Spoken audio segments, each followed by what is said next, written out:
Hi, everyone. I am Cinthia Murphy, investment strategist at TMX VettaFi, and I'm excited for today's conversation on our series we're calling Road to Exchange. We're counting down to our big conference coming up in Vegas, March 23rd through the 26th. And today I'm talking to my friend Ann Lester, who is an investment expert, a retirement expert, an author, and Ann is going to be joining us at Exchange in a couple weeks. Ann, welcome to today's show. Oh, thanks so much for having me. I would love for us to just preview a little bit some of the conversations you're going to be having on stage. Your book, Your Best Financial Life, you have made it your mission to really guide people not only how to invest smart, but even the advisor community at the exchange. You're going to be talking about, the importance of good communication skills. So give us a little bit of a flavor of what the message is. I think it's challenging for people who spend their lives in a, compliance controlled environment, surrounded with numbers and graphs sometimes, to remember that our clients are human beings who most of them don't really want to deal with the financial stuff. That's why they have an advisor. And so, I think we often overlook the fact or miss the fact that we tend to sound like Charlie Brown's teacher when we talk.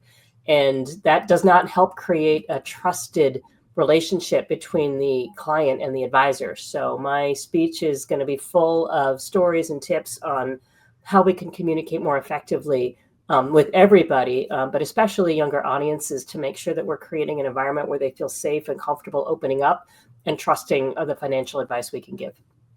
Yeah, I always like to think of money as, money being personal.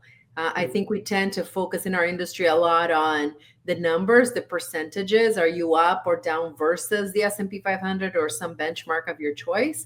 When in truth, I think to a lot of us, money is about lifestyle, is about security.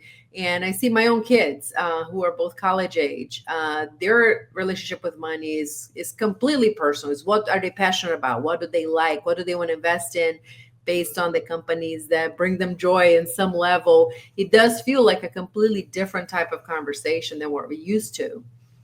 I think that's true. And again, I think so many of us in the industry got into it because we think it's fun and the stock market's interesting and we geek out on numbers. And, most people really don't feel like that. And I think something we often overlook is a lot of people have a lot of shame around money. And it's a very disempowering feeling when you're feeling ashamed, or I always think of a lot of people having an image of their mother wagging their finger at them saying, I know you shouldn't have done that, and just feel guilt. So I think helping people understand why money is challenging, why it can be difficult to save, why people get stuck, and helping them understand that maybe it's not all their fault and that there's stuff going on with their brain and in society, again, especially for younger people that make it difficult to make those saving and investing choices. So again, I'll just be talking about a lot of that stuff and sharing a lot of specific stories and tips on how to be a more effective storyteller as well. And I think that would be especially timely because we've been talking about for the last couple of years about the great generational transfer of wealth. And we hear all the time the concern that, is the incoming investor going to stick with the same advisor, or are they going to go find somebody else because they're not on that same level? And I think communication is the bridge there for you to, as the advisor, to not only preserve your existing book of business, but expanding it, right? So you have to think of it, even if nothing else, as a business practice. If you're seen as your parent's ally, right, that can be a very difficult relationship to transition. So I think that's especially important, again, to figure out how to connect with people, again, as human beings.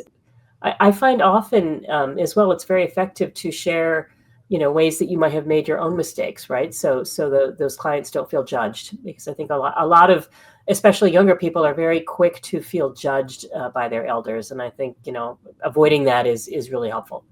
Yeah. Well, Anne, we don't want to give it all away. We're excited to have you on stage there.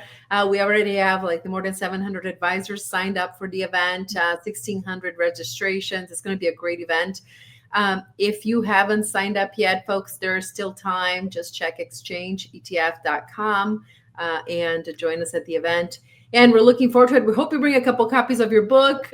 We're grateful that you're going to be joining us in Vegas, and looking forward to seeing you there. Thanks for joining us today. Thank you. I'm looking forward to it.